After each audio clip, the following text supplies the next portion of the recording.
Elena and Jason's first date final exam week, 6 months ago. Jason remembered sitting in the back row of room 204, tapping his pen against the side of his head, pretending to read the first page of the final. But really, he was waiting, hoping. Every other week of the semester, she'd walked in exactly 3 minutes early. Elena Vasquez, Miss Vasquez, was always composed, her heels announcing her arrival just before the quiet settled. She was the kind of beautiful that made people nervous, but it was never just about how she looked. It was the way she took over a room without raising her voice. The way she made capital structuring seem like seduction. The first week, she wore black pantsuits, hair in a bun, no jewelry, no nonsense. The class was scared of her. By the third week, the pencil skirt started. Navy, gray, black, always below the knee, always with heels that made you question your heart rate. And by midterms, someone, Jason would bet it was Brandon in row 2, had joked that every inch of her calf was worth a letter grade. But then came finals, and she didn't show. The proctor handed out the test, told them to leave their phones in their bags and not to expect a curve. Jason didn't even open the exam for 10 minutes. He'd studied, sort of, but not for this, not for her absence. He waited until after the semester ended, grades posted. Her name disappeared from his schedule. No more office hours, no more boundaries to tiptoe around. He wasn't her student anymore. Not technically a college student either. He just graduated, barely. Caps had flown, parents had cried, loans had kicked in. So when he saw her at the coffee shop near campus, holding her usual black Americano and a worn copy of The Economist, he took a breath and walked up to her like a man, not a boy playing pretend. "Still grading papers?" he asked, even though he knew she wasn't. She glanced up, raised one eyebrow. "Still asking questions you know the answer to." That was the moment. The fork in the road. He asked her if she wanted to get dinner sometime. It wasn't a joke this time, not even a little, and he still didn't think she'd say yes. But she did. The first date. They chose a place with white tablecloths and dim lighting, the kind of restaurant that was fancy enough to impress, but quiet enough to talk. Elena ordered the steak, medium rare, and a glass of red wine, something full-bodied and expensive. Jason, a little out of his depth, stuck with Coca-Cola. They talked through dinner, safe topics at first. Books, travel, her time in grad school, his internship. But somewhere between the second refill of Coke and the last bite of filet, the conversation deepened. Elena, normally a two-wine woman, was feeling a soft buzz. On a whim, she tried chartreuse as a digestive. The taste was herbal and different, not unpleasant. Something about it made her curious, and without thinking too hard, she ordered a second. Jason noticed but said nothing. Alcohol had always made him uneasy. His dad drank too much when he was younger, so Jason stayed away from anything stronger than soda. But he liked the way she laughed after sipping the chartreuse, liked the flush in her cheeks, and how the sharpness in her tone melted just a bit. She wasn't worried. It had been a good business week. They were walking. And anyway, she wasn't drunk, just happy. Happier than she'd felt in months. And Jason, watching her smile and talk with her hands, couldn't remember the last time he'd wanted to be somewhere this much. The walk home. Jason, worried that the $40 he'd brought with him wouldn't be enough, was surprised when the server came over and asked Elena if she wanted it on the saved card. She said, "Yes, please," without blinking. Then she leaned toward him with a conspiratorial smile and said, "I need to visit the little adjunct professor's lounge. I'll be right back." He blinked, but she was already walking toward the restrooms, heels clicking softly. Jason didn't know what the hell that meant, but she was so damn cute. And she was his crush, his long shot, never gonna happen, you're out of your league crush. And here he was, sitting across from her with a table full of empty glasses and one massive, ridiculous grin. She came back a few minutes later and sat down across from him, a mischievous smile playing on her lips. "How was your steak?" she asked. "The best ever, and the company, I'm still pinching myself." Her smile deepened. "Walk me home? I live a couple of blocks from here. I have a car that can take you home." Jason blinked. "You live up here?" This part of town was full of the high rollers, finance execs, surgeons, real estate developers. If she lived here, he was doubly impressed. And his crush deepened, hard. He stood up a little too fast, nerves and excitement colliding. "Yeah, of course, I'd love to." "Good. I like walking with someone who doesn't ask too many questions. He grinned again, trying not to float. As a gentleman should, he got up and held her chair as she rose. Then he helped her with her jacket, carefully easing the sleeves over her arms.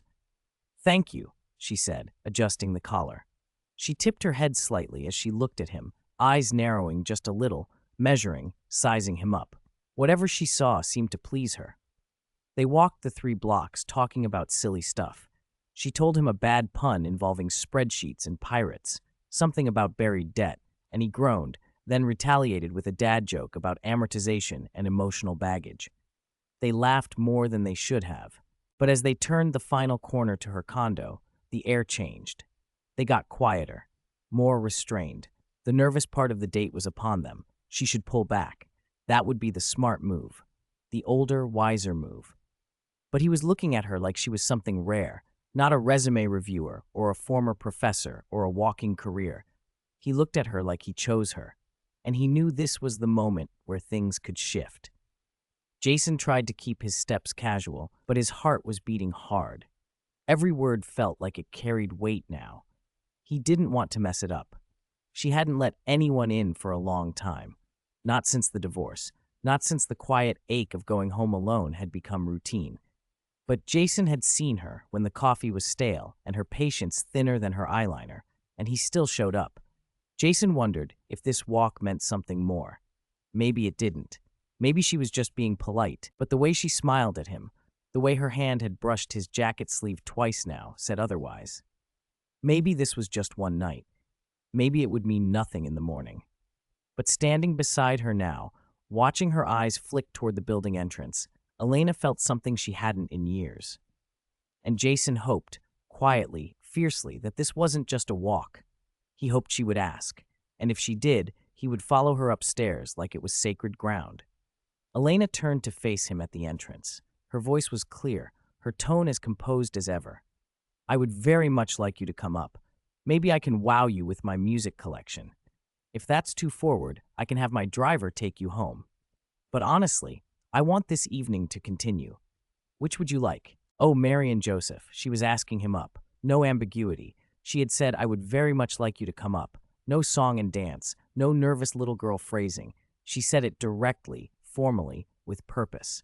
Oh my God, this was too much, too real. But Jason kept his voice steady and nodded. "I'd like that," he said, playing it cool. "I'd like to hear your music collection." And when she smiled, unlocked the front door, and motioned him in, Jason followed, trying not to grin like an idiot. They walked over to the elevator and rode up to the 10th floor in silence, the kind that buzzes with meaning. When the doors opened, Elena stepped out first and led the way down the hall. She unlocked her condo door with a quiet click, then stepped back half a step and looked at him. "May I?" he stammered. "Yes, please," she replied confidently. Oh my. She had been waiting for him to get the door. He stepped ahead and opened it for her. She walked inside with practiced ease, then turned to lock the door behind them. "Help me with my jacket, please." Jason moved quickly, holding the shoulders of her jacket as she wiggled out of it with a soft rustle. "Set it over the chair there," she added, already leading him into the living room. When he stepped in behind her, he stopped in his tracks. The entire city unfolded before them. Floor-to-ceiling windows revealed a glowing Chattanooga skyline and the slow shimmer of the Tennessee River. "Wow," he whispered. She looked back at him, the edge of her smile knowing. "Pretty view, isn't it?" Was she reading his mind? "Ah, yes, very pretty view." She tapped him gently on the chest and said, "The river, silly, not me." Jason smiled, but he wasn't looking at the river. "What type of music do you like?" "Wait, no, let me guess. Let's try this," she said, moving toward a sleek console against the far wall. A moment later, the room filled with the soft, echoing drumbeat of Stuart and Dulfer's "Lily Was Here." The opening notes shimmered through the air, subtle and sultry. Jason blinked. "Whoa, that's not what I expected." She tilted her head, half grinning. "Good unexpected or bad unexpected?" "Very good," he said, his voice a little lower than before. She nodded, pleased. Then she crossed the room and adjusted the volume slightly, the music now humming like a heartbeat beneath their conversation. She walked up to him, her hips moving subtly to the beat. "I will change into something less formal, if you don't mind," she said, her voice warm and unhurried. Soda is in the kitchen. Please get me a Coke on the rocks. I've had enough alcohol for one night." Then, without waiting for a response, she turned and walked into her bedroom, the door closing behind her with a soft click. A few minutes later, the bedroom door opened again. Elena stepped out wearing something more comfortable, an off-the-shoulder white silk blouse, a green tartan miniskirt that showed off plenty of leg, a thin golden necklace, and nothing on her feet. Her neck and shoulders were bare, her skin catching the warm light of the room. Jason finally saw the legs that every guy in class had wondered about, and yes, they were every bit as delicious as imagined. She caught his stunned expression and gave him a sly smile.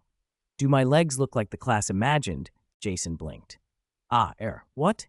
"You and the rest of the males in class wondered about my legs," she said, walking past him slowly. "Are they as delicious as they thought?" What the hell? How did she know all that? Jason realized he was very much in trouble here, and he loved every second of it. She continued, her voice light but precise. "Judging from the dilation of your pupils and the reddening of your cheeks, I'd say the answer is yes.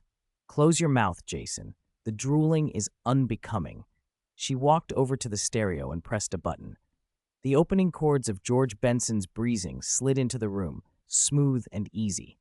The saxophone teased its way through the speakers, and Elena moved with it, her hips swaying gently in time with the beat. Jason had never seen anything like this, not on a date, not in real life. She was confident and playful, completely in control, and yet somehow even more relaxed than she'd been all night. He was absolutely hypnotized. As Breezin' faded out, Elena stepped back to the stereo and cued the next song. The gentle, unmistakable intro of Bread's Make It With You filled the room, soft and slow. She turned to Jason, her eyes settling on him with purpose. "We will dance," she said simply. Jason stood up, heart thudding in his chest. She stepped into him without hesitation, placing her arms around his neck and pulling him close. Her head came to rest against his chest, and in a voice barely louder than the music, she softly sang, "No, you don't know me well." Jason froze for half a second, then relaxed into the moment, wrapping his arms gently around her waist. He swayed with her, the two of them moving as if they'd done this 100 times before. As the song continued, Elena stayed close, her body pressed softly to his. When the chorus came, she tilted her face up toward his but didn't speak. She just kept moving, lips forming silent words. Life can be short or long. Love can be right or wrong. Jason caught her eyes and felt something tighten in his chest. This wasn't just a flirtation. It wasn't just a night. There was something in the way she held him, in the way she trusted her weight to his arms, that told him this wasn't casual. Her voice returned, whisper singing as her breath brushed against his collarbone. "But if I chose the one, I'd like to help me through." Jason gently rested his cheek against her hair. She smelled like vanilla and skin and something clean. He couldn't think. He didn't want to. He just wanted to hold her. And when the line came, "I'd like to make it with you." Elena let it linger, not saying it aloud, just letting it hang in the air between them. He didn't speak. He didn't need to. Their bodies said enough. As the last note of "Make It With You" faded out, Elena lifted her head slightly and looked up at him. "Thank you for the dance," she murmured. Then she walked over to the stereo once more, and with a flick of her fingers, changed the track. The unmistakable opening riff of Santana's Open Invitation surged into the room, electric, alive, bold. Elena didn't just press play, she claimed the song. Her body answered the guitar's growl with a sharper sway of her hips, more deliberate now. The silk of her blouse shifted with every movement, catching the light, emphasizing the bare line of her neck and collarbone. Jason stood frozen, soda glass in one hand, unable to take his eyes off her. This wasn't flirtation anymore. It was a challenge. She didn't speak. She didn't have to. Every step she took was choreographed electricity, and every glance she cast his way felt like a spark landing on dry grass. He swallowed hard. She moved closer with the beat, step by step, until she was a foot from him. No words, just heat between them. Her fingers brushed his arm as she passed, trailing light and intention. Jason wasn't just in trouble now. He was on fire. "Anytime you're ready, any old time at all, just come on over. You don't even have to call. You've got an open invitation," Elena said, quoting the lyrics as the guitar flared behind her. She took a slow sip of her Coke. then set the glass down with a quiet clink. Her body swayed to the music again, hips moving with the rhythm, just enough to make it impossible for Jason to look anywhere else. As the guitar faded and the last note rang out, Elena moved to the stereo again. She flipped through the playlist, then selected a new track. The slow, soulful keyboard of the Doobie Brothers minute by minute began to play, filling the room with warmth and yearning. She turned back to Jason, her expression softer now. Whatever game had just ended, this was something else, something closer. Without a word, she stepped up to him and extended her hand. Jason took it. She pulled him into her gently, arms slipping around his neck once again. Their bodies aligned easily, like they had done this before. Her cheek brushed against his as she leaned in, and he could feel the calm rhythm of her breath, steady and sure. They swayed together slowly, minute by minute, second by second, not rushing anything, not speaking, just holding on. Elena softly sang along, her voice barely above a whisper. "You could spend your life with someone. You should spend your life with someone." Jason pulled back slightly, just enough to look at her. Her eyes were closed, and she was still swaying gently to the music, completely at ease in his arms. Something about that moment, the lyric, her softness, the quiet trust, moved him deeply. He wanted to say something, but no words came. He was speechless, overwhelmed, and absolutely sure of one thing. He never wanted the music to stop. Elena walked back over to the stereo and queued up the next song. Zac Brown Band's Free flowed into the space, warm and honest, with a softness that seemed to settle around them like a blanket. She turned toward Jason, her expression unreadable, then took his hands and gently guided his arms around her waist. She didn't say anything. She didn't need to. The invitation was in her eyes, in the way she leaned into him, in the way her fingers brushed lightly against his as the first lyrics began to play. They began to sway again, no choreography, just closeness. Elena listened to the first instrumental part of the song, her body pressed close to his, swaying gently.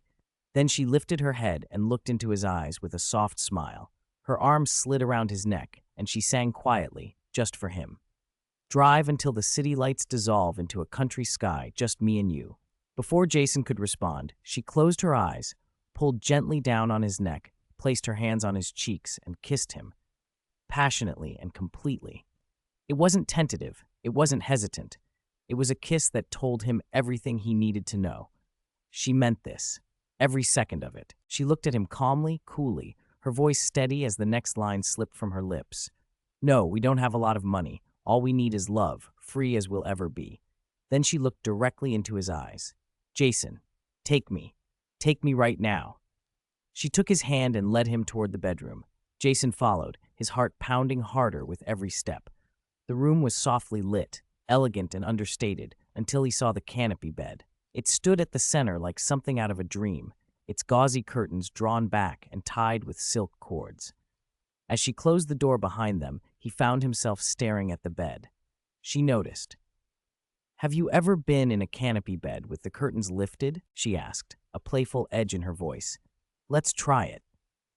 Before he could answer, she slipped her blouse over her head, revealing bare skin and the soft curve of her shoulders. She wasn't wearing a bra. Jason inhaled sharply but said nothing. She stepped forward, took his hand, and gently pulled him toward her. With a whisper of silk, she reached for his shirt and undid the buttons, one at a time. Slow, gentle. Mustn't break the mood. She slid his shirt off and set it aside, then took both his hands and placed the tips of his fingers in the waistband of her skirt. Jason met her eyes, and then without hesitation, he leaned in and kissed her again. One hand stayed at her waist. The other followed the invitation, sliding slowly around her hips as if memorizing the moment. He didn't rush. He didn't fumble. He answered her with reverence. With agonizing slowness, while he kissed the soft curve of her bare neck, Jason slid her skirt down her legs. His breath caught when he saw the tiny, delicate G-string she wore, a whisper of fabric that, in his mind, didn't stand a chance. Before he could reach for it, Elena placed her hands on his chest and gave him a gentle push. He let himself fall backward onto the bed. She climbed onto the mattress with effortless grace and on her knees lifted the canopy curtains high and tied them into place. Jason sat up slightly, his eyes wide. The effect was immediate. Suddenly the rest of the world disappeared. The walls faded, The city beyond the windows vanished. They were enclosed in something private, romantic, and completely apart from everything else. He looked at her, stunned. She looked back, already knowing what he was thinking. He had never seen anything so beautiful. She crawled toward him with slow, unhurried grace, her eyes locked on his like she could read every flicker of hesitation and heat. Jason lay back, his breath shallow, pulse hammering in his ears. Her hair brushed across his chest as she settled above him, soft skin meeting skin, every point of contact igniting something deeper. She didn't rush, she explored, fingers tracing his jaw, then his collarbone, then lower. She kissed him again, this time slower, almost questioning, almost reverent. Jason's hands found her back, her waist, the curve of her hips. He moved with the same deliberate slowness, like he understood the weight of this moment. This wasn't just desire, it was permission, trust, a letting go of everything they were supposed to be and simply being what they were. The curtains drifted with the quiet hum of air vents, and the city beyond them felt like another life. Here, inside the gauze and the warmth and the impossible closeness, there was only the sound of breath and the rhythm of two people learning each other by touch. Elena pulled back just far enough to look at him. Her lips parted like she might speak, but instead she only breathed his name. Jason, and that was enough. He answered her without words. Somehow, whether it was distraction or design, Jason realized his pants were gone. He hadn't even noticed her removing them, and now he lay completely bare on her bed, surrounded by the haze of candlelight and gauze. Elena smiled, cat-like and composed. She straddled him without a word, her knees settling on either side of his hips. Her hands rested lightly on his shoulders as she leaned down, trailing kisses along his neck. Jason's breath hitched. Her lips found the spot just beneath his jaw and lingered. Every movement, every touch was slow and intentional, confident in a way that left him completely undone. Their lovemaking unfolded like a conversation, slow, deliberate, and full of unspoken truths. Every motion was careful, every shift in touch met with quiet affirmation. Elena guided them with a steady rhythm, her movements graceful, like a dancer who knew the choreography but was letting it be rewritten in real time. Jason moved with a kind of awe, reverent and present, meeting her with tenderness and restraint. He followed her cues, answered her sighs with his own, and held her like she was something rare, not fragile, but precious. They were quiet, save for breath and occasional whispered names. Time seemed to bend inside the canopy, each moment stretching out, layered with sensation and emotion. It wasn't urgency that drove them, it was the need to be known, to be seen, and to see each other fully. And when they reached the moment that words could no longer hold, they held on tighter. Jason said, "Elena, I can't hold it anymore. Elena, I can't hold it." Elena said, "Don't, Jason. Don't hold it. Let it happen. For us. Yes, yes." Wrapped in gauze, in warmth, in each other, they finally exhaled together. Elena's reflection. Elena lay still for a long moment, her hand resting lightly against Jason's chest. The beat of his heart was steady and strong beneath her palm. She listened to it, more than she wanted to admit. She had told herself this was one night, a beautiful risk, a rule broken with eyes wide open. But now, beneath the soft hush of the canopy, she wasn't sure. Something in her had shifted. She didn't feel guilt. She didn't panic. What surprised her most was how calm she was. Whole, even, like she had touched something real, and it had touched her back. She exhaled slowly, eyes closed. Maybe this wasn't just a step outside the lines. Maybe it was the beginning of something she didn't even realize she still wanted. Jason's reflection. Jason couldn't move, not because he was exhausted, though he was, but because he was afraid that if he did, the moment would dissolve. He stared up at the canopy fabric, still catching faint hints of candlelight, and tried to find the words for what he felt. He couldn't. He had never known it could feel like this. Not just the physical closeness, but the trust. The connection, the way she looked at him like he wasn't a boy, wasn't a mistake, wasn't temporary. This wasn't a fantasy anymore. She had let him in. Completely. He turned his head slightly, looked at her still curled beside him, and whispered, not needing a reply, only truth, "I see you." And he meant it. The morning after light crept in through the edge of the canopy, soft and golden. Elena shifted beside him and sat up slowly, pulling the sheet with her. She looked at him with a quiet, thoughtful expression. "Jason," she said gently. There's something I should have told you last night. He blinked, immediately alert. She reached for his hand. I'm leaving tomorrow for a business trip. Overseas. It's 3 months long. Jason didn't speak, just looked at her, trying to read the emotion behind her calm voice. I should have told you before, she continued, but I didn't want to change what last night was. I didn't want it to feel like goodbye. He nodded slowly, processing. So this is the end, she shook her head. No, I'll be back in 3 months. And then we'll go out for another steak dinner. One where I don't disappear for a quarter of a year right after. He smiled, small but real. I'll hold you to that. You better, she said, because I'll be starving. They lay back down, quiet again, the weight of morning softened by the promise of more. Before she left, Elena called for her driver. Jason got dressed in silence while she packed her briefcase, their words soft, but their glances lingering. Elena took his cell phone and gave it to him and said, "Unlock." Then she went into his contacts and added her phone number. She then gave it back to him and said, "Remember to copy that phone number. I need you to call me so I can have your number." She had the driver take Jason home first. The car was warm and quiet. They didn't talk much, but her hand stayed on his thigh the whole way, her thumb moving in slow circles.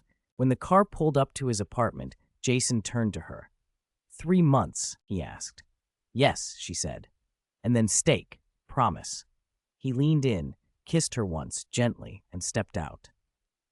Jason got out of the car at his apartment and waved as the car, his crush, and his heart drove off into the distance. He was putting his cell phone in his pocket, and before he could get it put away, he dropped the damn thing into the storm sewer. He heard it fall, and seemingly seconds later, he heard it break. Jason stood frozen for a moment, staring at the grate, willing it to give him one more chance. But the phone was gone, probably cracked, soaked, and irretrievable. He ran a hand through his hair and swore under his breath. Not even 20 minutes had passed since she gave him that number. He crouched down, peered uselessly into the darkness, and laughed. A short, bitter sound. Unbelievable, he muttered. Of course this would happen.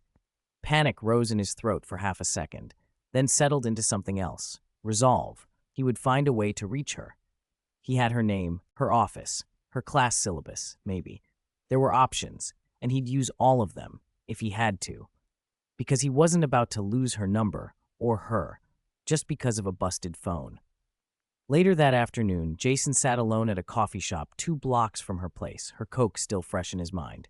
He pulled out a notebook, the kind he used for case studies back in school, and started jotting notes. Not about finance, not about projections, but about her. About last night. About the way she'd looked when she said, "I'll be back." She hadn't made promises she couldn't keep. She hadn't tried to soften it too much. And still, somehow, she made him believe there would be a second dinner. So Jason made a decision. He would wait, but he wouldn't pause. He'd use the next 3 months to become someone who wouldn't just be waiting by the door. He updated his resume. He sent out 5 applications that night. He made a playlist of every song she played, then added a few of his own. He set a calendar reminder for exactly 3 months from that morning. It said, "Steak with Elena. Don't be late." But no matter how many calls he made, no matter how many emails he sent to her department, or how many times he scoured university directories, he couldn't get anyone to give him her number. Privacy policies, faculty travel status, nobody could help. Not really.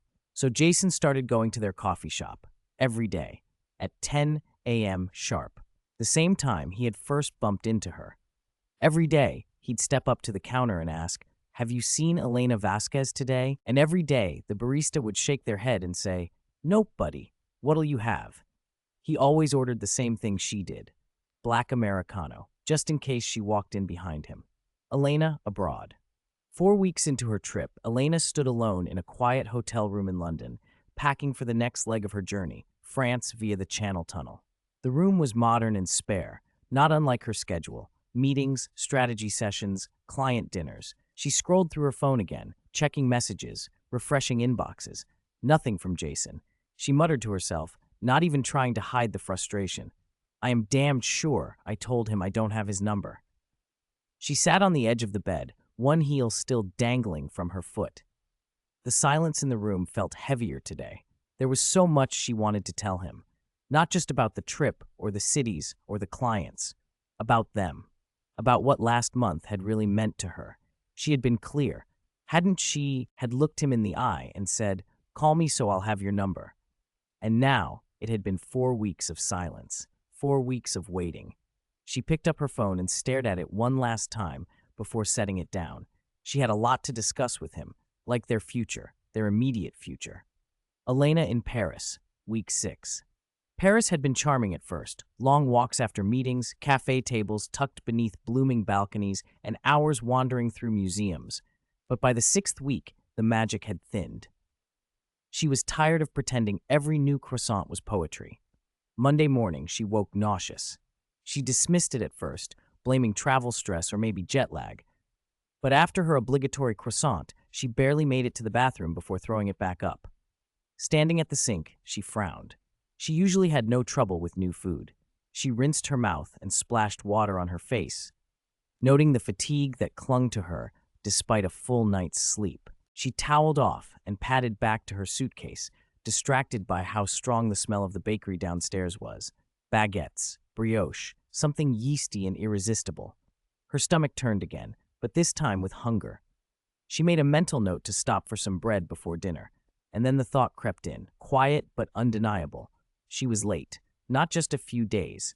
She had skipped last month entirely. Her cycle was regular, always had been. She knew her body, tracked it for years, never missed. Elena sat on the edge of the bed, staring at the floor. This might be something to think about. She had wanted a child for so many years. But after Dale, she shoved the name down. She had stopped trusting men. Dale had been her college sweetheart.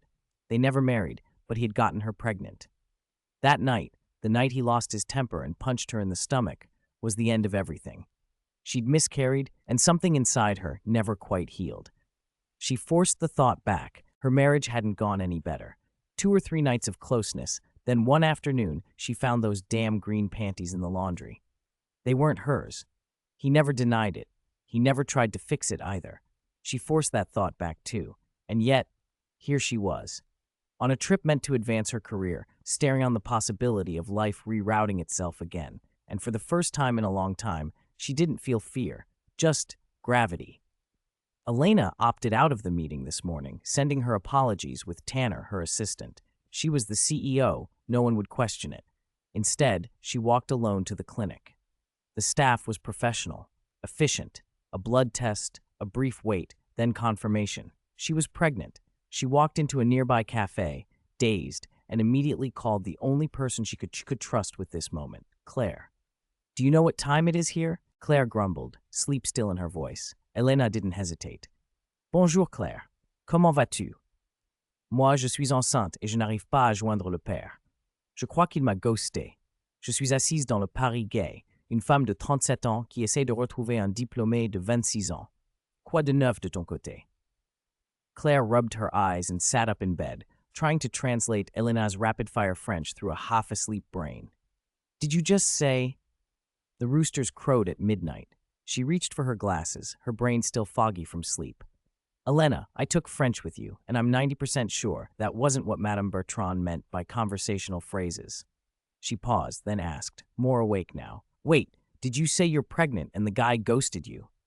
"Elena, what the hell? Start from the top. And please, in English." "Hello, Claire. How are you?" "Me, I'm pregnant and cannot get a hold of the dad. I think he ghosted me. I am sitting in gay Paris, a 40-year-old woman trying to get hold of a 26-year-old college grad. What's new with you?" Claire was fully awake now. She swung her legs out of bed, one slipper half on, the other forgotten. Wait, you're pregnant. You're actually pregnant. With whose baby?" She sat down again hard. Okay. First, wow. Second, when were you going to tell me you got laid? Third, holy hell, I thought this trip was supposed to be boring. She exhaled sharply, a hand over her mouth. "Are you okay? Like, really okay? Because you don't exactly sound calm. You sound like a woman who just dropped a croissant in her lap and realized it's also her life." Elena begins. "Claire, I had coffee with one of my former students. He graduated already, so he is not my current student. We then went to dinner, and I had a little too much chartreuse, and we went to my condo, and a little Lily was here. and some bread, and then one of his swimmers engaged one of my eggs, and here we are. Claire replies, was it good? He could? Wow. Unbelievable. He was a shitty managerial finance student, but in bed, he hurt me, Claire. I was unable to walk for an entire week. Damn, that boy knew his stuff. Claire let out a strangled laugh. Okay, wow, that's a lot of information for before coffee. She paused, then added, wait, a week? Elena, that's not lovemaking. That's a structural collapse. Then softer, but seriously, are you okay? Like, emotionally okay? Because being wrecked physically is one thing, but you sound like this hit deeper than just good sex. Claire suggested that since I did something as spontaneous as having him over for the night, just go marry him. Today, right now, go over and tell him and then propose to him and watch his mind explode over the carpet. Problem is, I can't find him. Elena replied, it may be deeper than good, unbelievable, fantasy league sex. I think about him all the time. Nothing makes sense anymore. The other day, I was in a meeting and I think I bought a matchstick factory. She paused, then added, my assistant Tanner took me aside and asked what the hell I was doing. I told him it looked like a good investment. All the numbers looked good. He corrected me and said, Elena, we deal in millions, and that company deals in thousands. Be careful, Elena. I don't know what to do with a mom-and-pop matchstick factory. Claire whistled softly. Okay, so just to recap, he ruined your ability to walk, scrambled your professional instincts, and turned you into the accidental patron saint of artisanal match production. She took a breath, then her tone softened again. Elena, that's not just sex. That's grief in slow motion. You're mourning something you never even got to keep, and you're still in it. After a pause, she added, you need to talk to him, or at least find a way to stop wondering if he ghosted you or just never got the chance to call. Jason, week 6. The barista didn't even wait for him to ask anymore. Black Americano, she said, sliding the cup across the counter at exactly 10:03. Jason smiled, a little embarrassed. Thanks. He took the drink and sat in his usual spot by the window. The bell above the door jingled every time someone walked in, and he couldn't stop glancing up. She wasn't coming. Not today, not yesterday, not the day before. He had tried everything. University directories, email inquiries, even reaching out to mutual acquaintances from campus. But Elena had gone dark. No social updates, no replies. It was like she had vanished. And still, every morning at 10, he showed up. He pulled out a notebook and stared at the next page in a list of interview prep notes.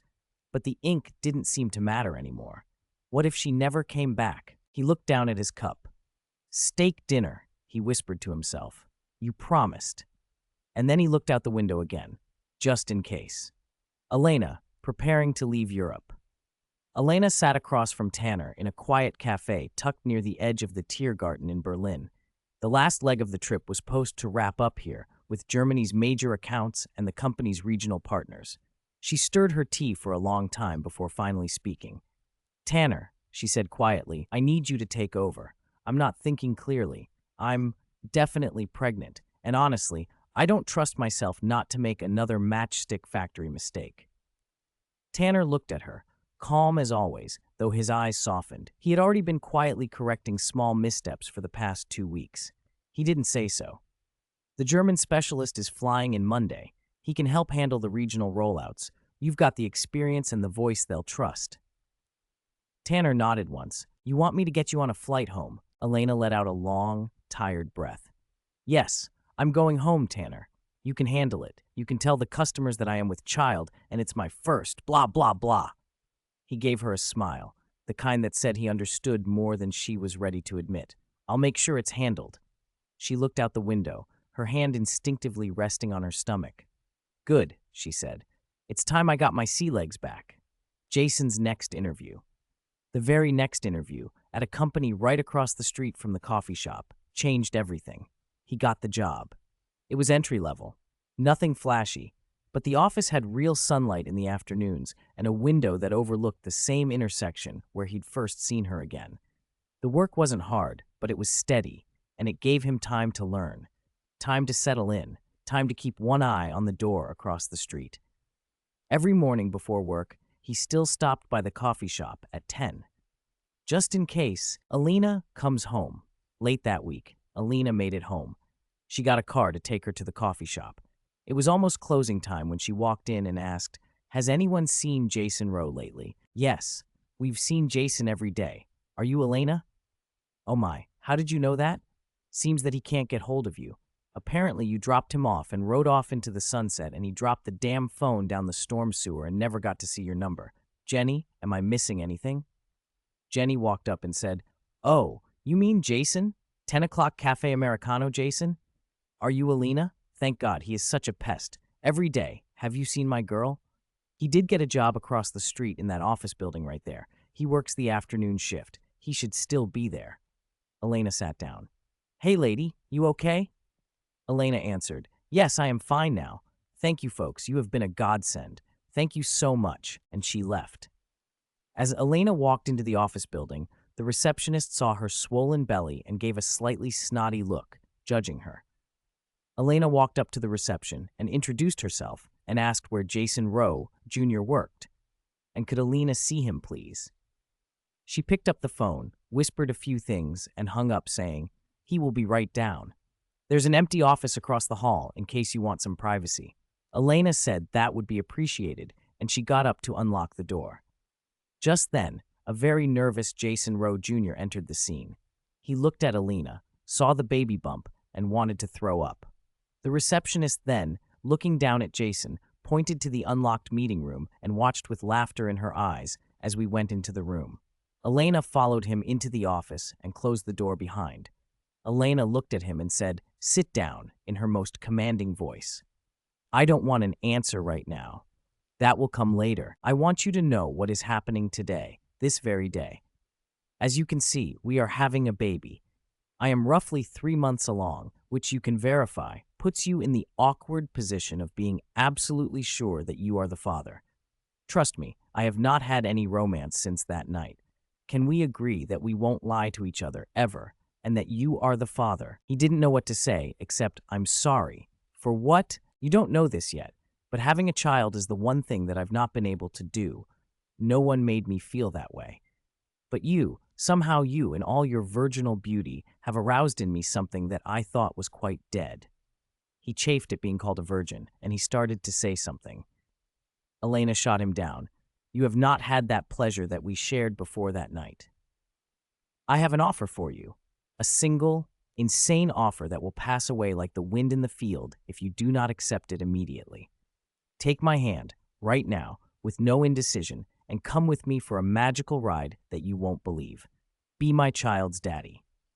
Anyone can be a father if they have the genetic material. I want someone to be my child's daddy. That's a whole different kettle of fish. If you say yes and firmly take my hand, you will become a husband in mere hours and a daddy in a couple of months. As to being my husband, you will not have to work again. You will quit this job, telling them you are getting married right away. You will then be the mother of the family, the stay-home dad that is expected to not play video games or do anything that will make the child question his mother's sanity. You will not smoke, do drugs, anything unethical or illegal. You will spend every moment of your life being a daddy, first and foremost, and then you will idolize my every movement.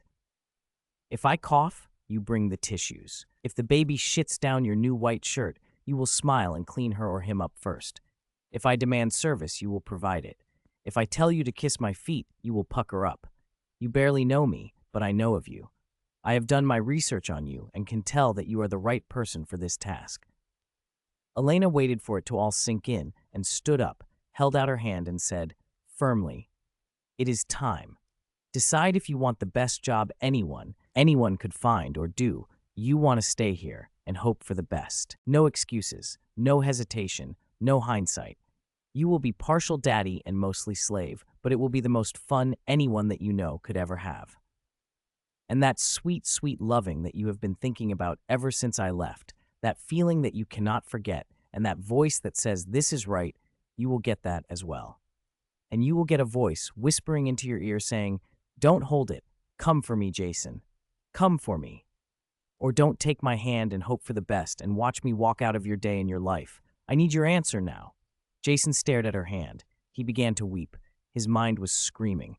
Every part of him spun in 1,000 directions. Love, fear, awe, pride, and complete dumbfounded shock. He looked at Elena, brilliant, fierce, impossible Elena, with her hand outstretched and a baby growing inside her. Their baby. He swallowed hard. I dropped my phone, he said quietly.